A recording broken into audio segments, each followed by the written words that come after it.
മഴതൊരു മുംബൈയുടെ ഇന്നത്തെ എപ്പിസോഡ് ആരംഭിക്കുകയാണ് കേട്ടോ. അലീനയും മനുവും തമ്മിലുള്ള സംഭാഷണങ്ങളാണ് തുടങ്ങുന്നത്. അലീന ചോദിക്കുകയാണ്, മനുവേട്ടനിപ്പോൾ എന്നോട് സ്നേഹം കുറഞ്ഞതുപോലെ തോന്നുന്നുണ്ട്.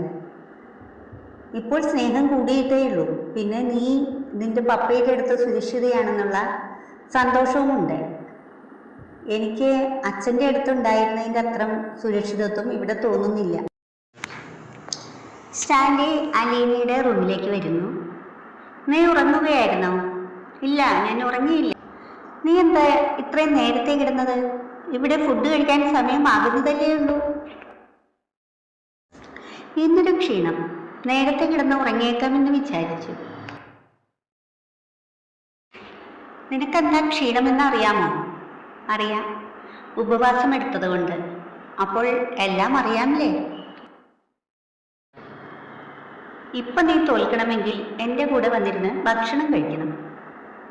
ശരി, ഇപ്പൊ ഞാൻ വരാം. പക്ഷേ എപ്പോഴും തോൽക്കാൻ പറയില്ലേ പപ്പ.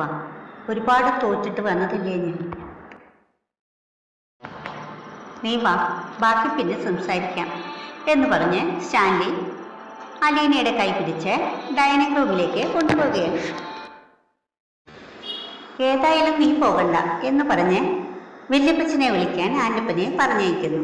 അതിനുശേഷം പൗലോസിനോട് പറയുന്നു, പൗലോസേ, ഇത് എൻ്റെ മകളാണെന്ന് നിനക്കറിയാമല്ലോ. ഇനി മുതൽ ഇവൾ പറയുന്നത് പോലെ നീ ചെയ്യണം. ഇവൾ പറയുന്ന ആഹാരങ്ങൾ ഉണ്ടാക്കണം. ഇവൾ ഉണ്ടാക്കണ്ട എന്ന് പറഞ്ഞാൽ അന്ന് ഉണ്ടാക്കരുത്. ഇവൾ സദ്യ വേണമെന്ന് പറഞ്ഞാൽ അത് ഉണ്ടാക്കണം. ഇനി അലീനയെ കുറിച്ചുള്ള പരാതികൾ പറഞ്ഞുകൊണ്ട് നീ എൻ്റെ മുന്നിലേക്ക് വരരുത്. നിനക്ക് രണ്ട് വഴികളേ നീയുള്ളൂ. ഒന്നുകിൽ അലീന പറയുന്നതനുസരിച്ച് ഇവിടെ കഴിയാം, അല്ലെങ്കിൽ നീ ജോലിയിൽ നിന്ന് പിരിഞ്ഞു പോകാം. എനിക്ക് ആലോചിക്കാൻ സമയം വേണമെന്ന് പൗലോസ് പറയുമ്പോൾ സ്റ്റാൻലി അത് അനുവദിക്കുന്നു.